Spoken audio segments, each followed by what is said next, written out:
아침 신문 귀로 읽으세요. 김용민의 조간 브리핑.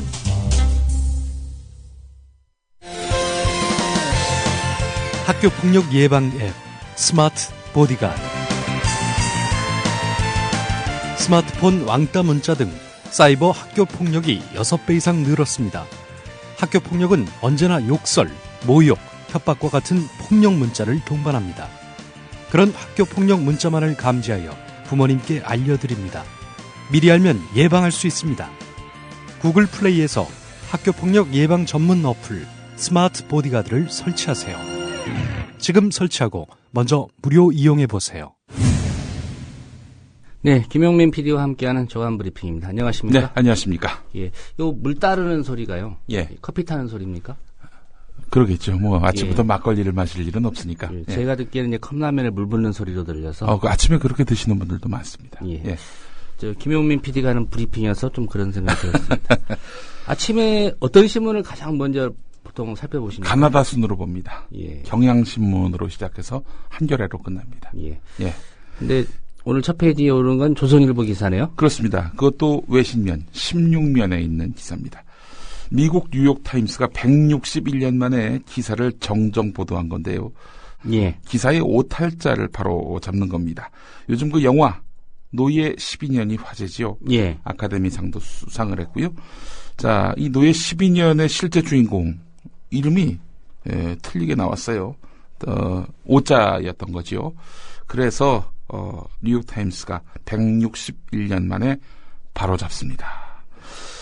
이렇게 기사를 냈던 겁니다.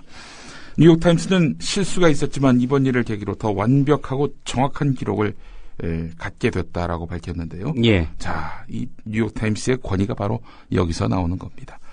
자, 그런데 이 기사를 실은 신문이 바로 조선일보란 말이죠.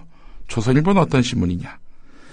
오탈자를 넘어서, 오보를 넘어서, 왜곡, 친일 독재 찬양, 이거 뭐 실수나 착오로 볼 수 없는 중대한 반역, 부역 행위 아닙니까? 예.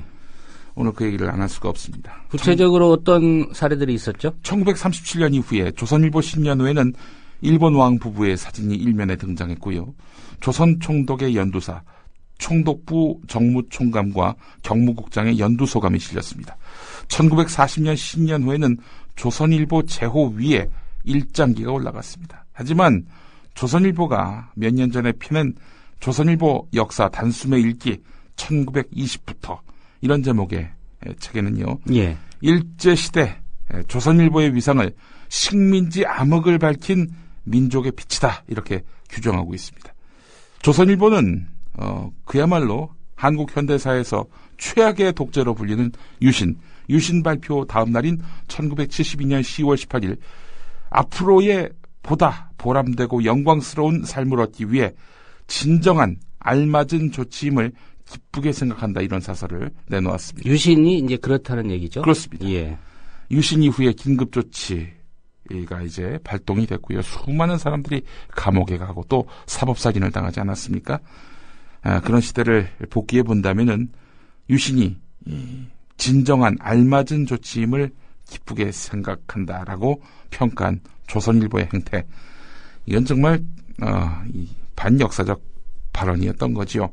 1980년 8월 23일자에서 조선일보는 인간 전두환, 육사의 혼이 키워낸 신념과 의지 행동 이런 제목에서 동기 생일지라도 어쩌다 그를 대할 때면 감히 범접할 수 없는 거대한 암벽을 대하는 느낌이 들 때가 있으며 불의를 보고 참지 못하는 천성적인 결단은 그를 군의 지도자가 아니라 온 국민의 지도자상으로 클로즈업 시키기에 부족함이 없었다라고 지켜 올렸습니다.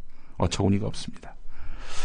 전후 2차 대전 전후 그 청산의 그 모범국가라 할 수 있는 나라가 바로 프랑스 아니겠습니까? 예. 나치와의 전쟁 기간 중에 독일 점령 지역에서 15일 이상 발행한 그런 신문의 경우 모두 부역신문으로 보고 유죄로 규정했습니다. 프랑스가요. 나치에 협력한 언론 매체의 경우 종전 후에 그 책임을 물어서 사주와 경영자를 처벌하고 그 재산은 국유화시켰습니다. 프랑스뿐만 아니라 중국도 그랬습니다. 어떤 새누리당 의원은 중국이 선진국이 아니다. 뭐 이렇게 이야기를 하기도 했는데 말이죠. 중국을 지목해서 한 말은 아니다라고 전제를 했습니다만은 방송사의 경우 사주나 편집 책임자는 물론이고 뉴스 원고를 앵무새처럼 읽은 아나운서까지도 처벌한 전례가 있다고 합니다. 예. 자, 그런데 이렇게 철퇴를 맞아야 할 부역 언론 조선일보는 여전히 대한민국 땅에서 최강자로 군림하고 있습니다. 사주는 현 대통령으로부터 존경을 받고 있습니다. 이게 어떻게 이런 일이 일어날 수가 있겠습니까?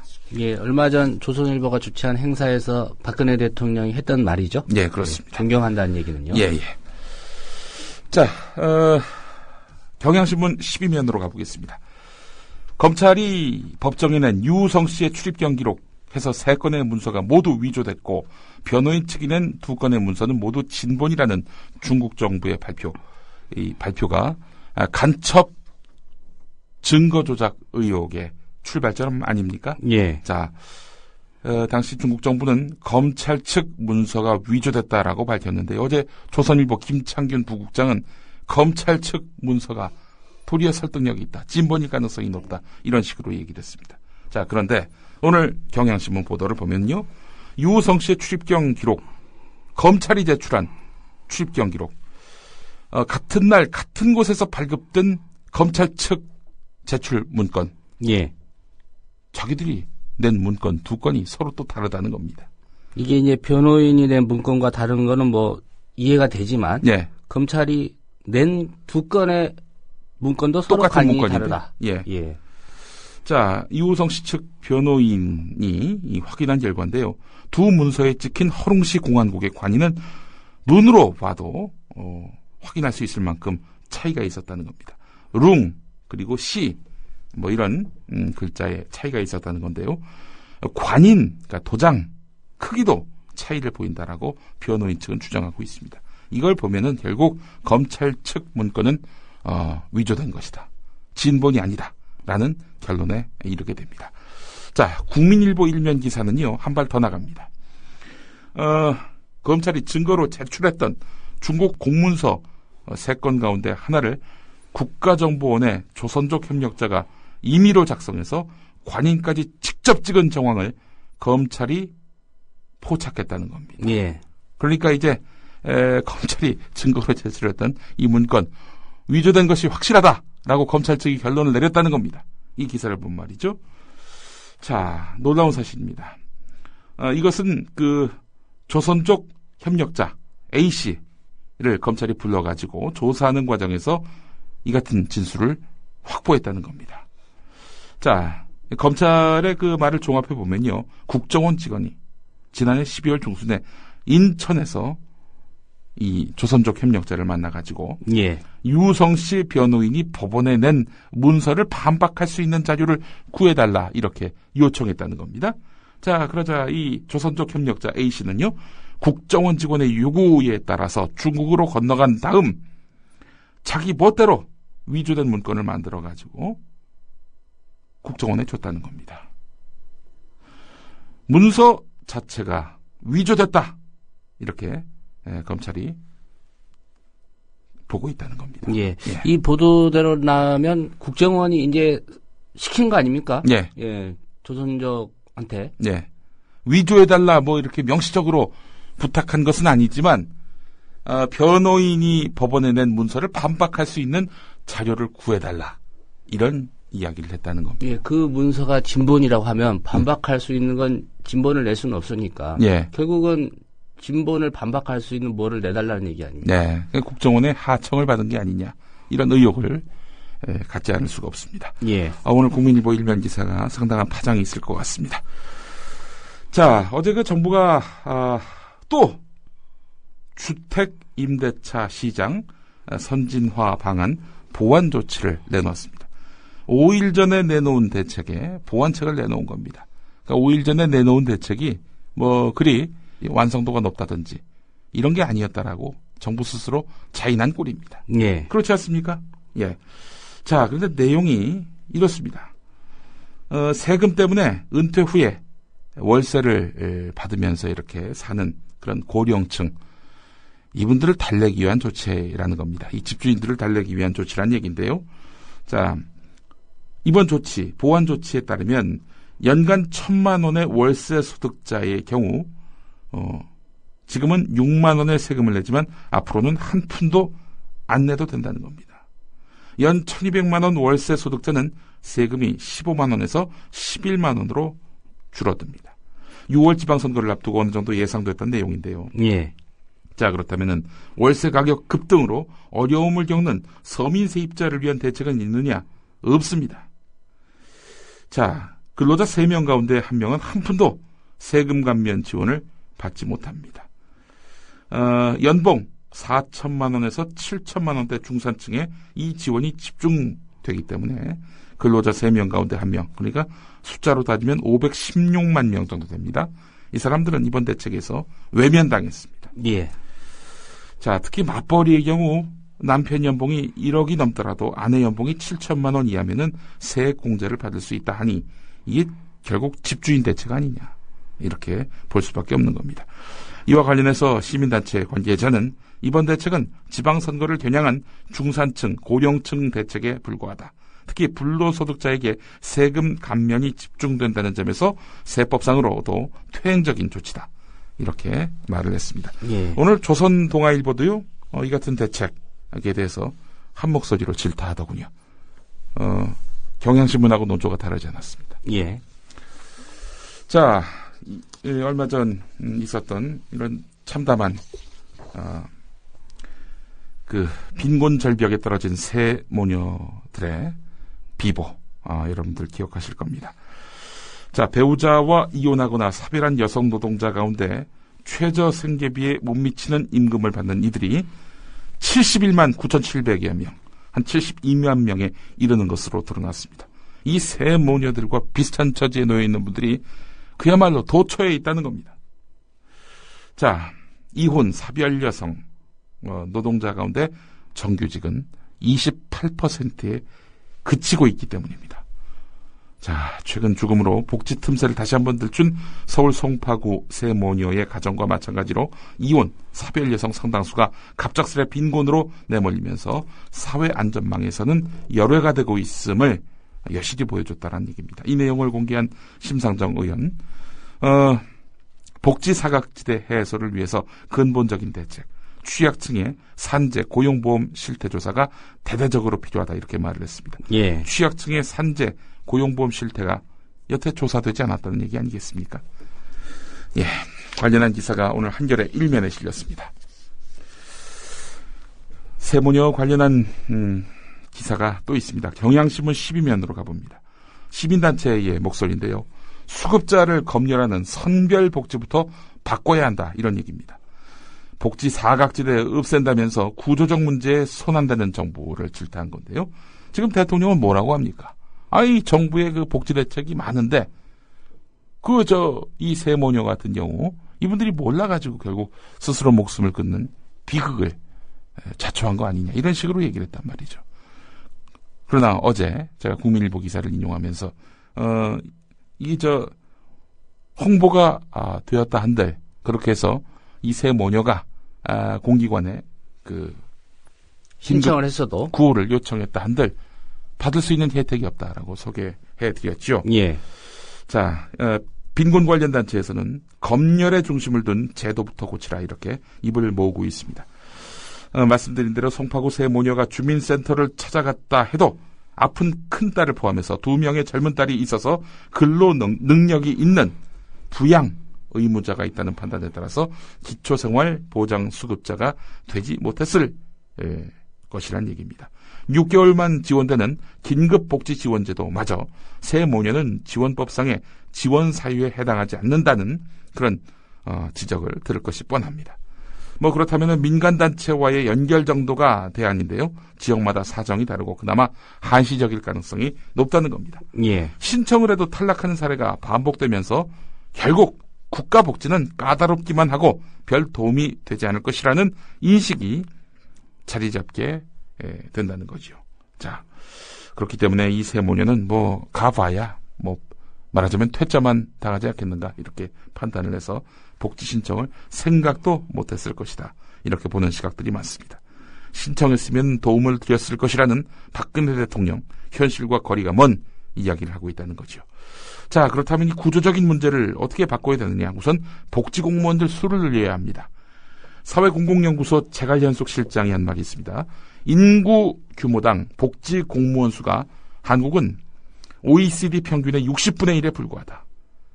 어떻게 일일이 점검하고 발굴할 수 있겠느냐? 예. 그나마 지금 복지공무원들도 정말 이런 분들을 찾아다니고 도와드리기 위해 애쓰다가 죽어간 일들이 발생했죠. 예. 살인적인 업무입니다, 말 그대로. 오늘 국민일보 1면에 이런 기사가 있네요. 지난해 말 기준으로 135만 891명이 기초생활수급자로 최저생계비를 지원받았는데 전체 인구의 2.69%, 사회안전망의 도움을 받는 기초생활수급자는 2000년대 중반 150만 명을 웃돌다가 2011년 148만 명, 지난해에는 135만 명까지 곤두박질 쳤습니다. 아니, 지금 복지 혜택을 받아야 될 철대빈곤자는 늘어나고 있는데 어떻게 된 것이 기초생활수급자는 점점 줄어들고 있느냐, 이런 얘기입니다. 예, 뭐 생활이 나아져서 줄어든 게 아니라 복지 혜택 자체가 줄어든 거다 이 말이죠. 그렇죠. 예. 결국 이 복지와 관련해서 물론 이제 비용도 많이 들어가긴 합니다만은 공기관에서 복지 수혜자 커트라인을 점점 높여 가고 있기 때문 아니냐, 이렇게 볼 수밖에 없는 겁니다. 예. 이런 구조 속에서는 제2, 제3의 새 모녀들이 나올 수밖에 없다는 겁니다. 자, 부모 집 가진 죄, 딸 취업한 죄, 이것 때문에 기초수급 탈락한 사람들, 예, 이런 분들이 점점 늘어나고 있습니다. 자, 부양 의무제 때문입니다. 자, 이런 빈곤 족쇄법이 돼가고 있는 부양 의무제 수술해야 한다라는 그런 기사는 서울신문 1면에 있습니다. 한 해 동안 자살을 고민한 적이 있다는 자살 예비군이 얼마나 된 줄 아십니까? 이게 뭐 몇 퍼센트가 아니라요, 구체적인 수치로 나왔습니다. 비율이 아니라 수치로 나왔습니다. 637만 명이라고 합니다. 한림대 의대 사회의학교실 김동현 교수님이 2012년 국민건강통계와 주민등록 인구통계를 분석해봤더니 12살 이상 4,627만 9,558명 가운데 자살을 생각해본 사람이 637만 8,069명인 것으로 나타났다고 밝혔습니다. 예. 실제 자살을 시도해본 사람은 29만 9,921명이었는데요. 자, 이 학계는 이들을 적절한 치료와 지속적인 관리가 필요한 자살 예비군과 자살 고위험군으로 분류하고 있습니다. 실제 시도한 고위험군 30만 명에 육박하고 있다는 얘기죠. 12살 이상 7명 가운데 1명이 자살 예비군에 속한다는 이야기입니다. 자, 이 정도 되면은 이건 뭐 개인의 심성의 문제, 성정의 문제가 아니라 사회 구조적인 문제다, 이렇게 볼 수밖에 없을 것 같습니다. 예. 자, 이런 가운데 남녀 짝짓기 리얼 버라이어티 다큐 SBS 짝의 여성 출연자가 프로그램 제작 도중에 숙소에서 목을 매 숨진 채 발견돼서 큰 파문을 낳고 있습니다. 자, 오늘 조선일보 11면을 보면요, 이 여성의 친구들이 이 여성으로부터 받은 문자를 공개한 내용이 있습니다. 제작진이 내 친구를 우울하고 불쌍한 캐릭터로 그리려고 했고 무리한 인터뷰에 시달렸다, 이렇게 주장을 했습니다. 예. 자, 숨진 여성이 친구에게 보낸 문자 메시지 내용을 보면은 제작진이 내 눈물을 기대한 것 같은데 내가 씩씩해서 당황한 눈치다. 아무리 생각해도 이건 아니라서 출연을 취소해야겠다라고 마음먹고 그렇게 말했더니 결제를 다 받고 티켓팅도 해놨기 때문에 취소가 안 된다, 뭐 이런 내용이 담겨 있었다는 겁니다. 너무 이상하게 나올 것 같아서 PD에게 편집을 부탁해야겠어, 이런 내용도 있었다고 하는데, 맺어진 커플을 띄우기 위해서 자기 혼자 외롭게 있는 장면을 너무 많이 찍다 보니, 그러니까 연출을 지나치게 개입하다 보니 결국에는 이분이 이 같은 상황에 극단적인 선택을 한 것 같군요. 예, 그렇습니다. 예. 이 리얼이 아니라 좀 연출이 많았던 게 문제였던 것 같습니다. 예, 그렇습니다. 경향신문은 좀 심층적인 분석을 내놨는데요. 신면에 사적인 통화, 외출 엄격히 통제하는 현재 SBS 짝의 그 촬영 시스템이 상당한 문제를 빚고 있다. 외로움, 구애, 이런 것들을 계속해서 요구하고 있는 이런 그 연출 의도, 이런 것들이 문제가 되고 있다는 겁니다. 재미만 추구하고 경쟁에만 몰입하는 이런 구조, 마치 그 영화 트루먼 쇼 같이 24시간 노출 스트레스를 가중시키는 이런 구조는 문제가 있다는 지적입니다. 한겨레는 이 짝의 페이지 목소리에 힘이 실렸다, 이렇게 이야기하고 있습니다. 오늘 여기까지 하겠습니다. 네, 김용민 PD였습니다. 유정복 안전행정부 장관. 장관직 그만두고 인천시장 나간다고 선언하는데, 저는 오늘 안전행정부 장관직을 사임하는 사직서를 제출했습니다. 다가오는 6.4 지방선거에서 인천시장 후보로 출마하기 위해서입니다. 장관직 그만두면 문제 없을까? 박광훈 민주당 대변인은 아니라고 하는데, 선거관리 주무장관이 선거가 90여일밖에 남지 않은 시점에 출마를 위해서 장관직에서 사퇴하고 또 사퇴를 시키는 것이 과연 사리에 맞는 것인지, 더욱이 얼마 전에 박근혜 대통령은 이번 지방선거에서 공무원의 선거 개입 행위에 대해 소속 공직자들이 선거 중립을 훼손하는 사례가 절대 발생하지 않도록 해주기를 바랍니다. 그런데 사고는 여기서 터지는데, 박근혜 대통령의 최측근으로 꼽히는 유 장관은 박 대통령이 자신의 출마 보고를 듣고 결단을 했으면 잘되기 바란다고 말했다고 전했습니다. 그러자 민주당은 대통령이 선거에 개입한 것이라며 강하게 반발했습니다. 노웅래 민주당 사무총장의 말. 정말 능력 있는 사람이 됐으면 하는 게 바람일 것이다. 또 결단을 했으면 잘 되기를 바란다고 말한 것은 전국의 선거관리 공무원들과 행정부 공무원 전원에 대해 여권 후보를 노골적으로 지원하라는 지시나 다름없다고 보입니다. 중앙선관위는 박근혜 대통령의 선거 중립 의무 위반 발언에 대해 즉각 조사에 착수할 것을 촉구합니다. 그날 밤 JTBC에 출연한 유정복 장관. 자기가 너무 솔직한 것 같다며 너스레. 그러면 제가 박근혜 대통령과 10년 가까이 이렇게 정치를 함께 이제 가까이서 해왔는데, 비서실장 출신이시기도 하니까요. 비서실장 출신이고 또 지금 장관 아닙니까? 국무원으로서 대통령과 제가 뭐 출마하겠다는 의사표시를 할 때 그럼 뭐 서로 눈만 보고 있겠습니까? 당연히 덕담을 할 수 있는 것이죠. 그것이 공표되는 순간 상황이 달라질 수 있다는 생각은 안 하셨습니까? 그래서 제가 너무 솔직하게 순수하게 대통령 덕담을 있는 그대로 얘기하지 않으면은 제가 그거는 솔직하지 않은 것이고. 그런데 주목되는 점. 유정복 장관은 아직 자기가 현직 장관이라고 강조. 현직 장관이 출마 선언을 하고 대통령이 자기를 밀어준다고 말하면 이거야말로 선거 개입 아닌가. 논란의 당사자인 유정복 전 안전행정부 장관이 스튜디오에 나와 계십니다. 안녕하십니까? 네, 안녕하세요. 오랜만에 뵙습니다. 네, 전 장관이 아니라 아직은 현 장관입니다. 아, 그렇습니다. 내일 저희가 하기 때문에. 저희 정치부 기자들이 청와대에 확인해 봤더니 그냥 내일 임을 하기 때문에. 저도 그렇게 생각했는데요. 그냥 전 장관으로 불러도 된다, 이렇게 얘기가 나와서. 그래서 아니, 그냥 이제 사실관계가 현 장관이니까. 그렇죠. 알겠습니다. 박근혜 대통령이 얼마 전 했던 말.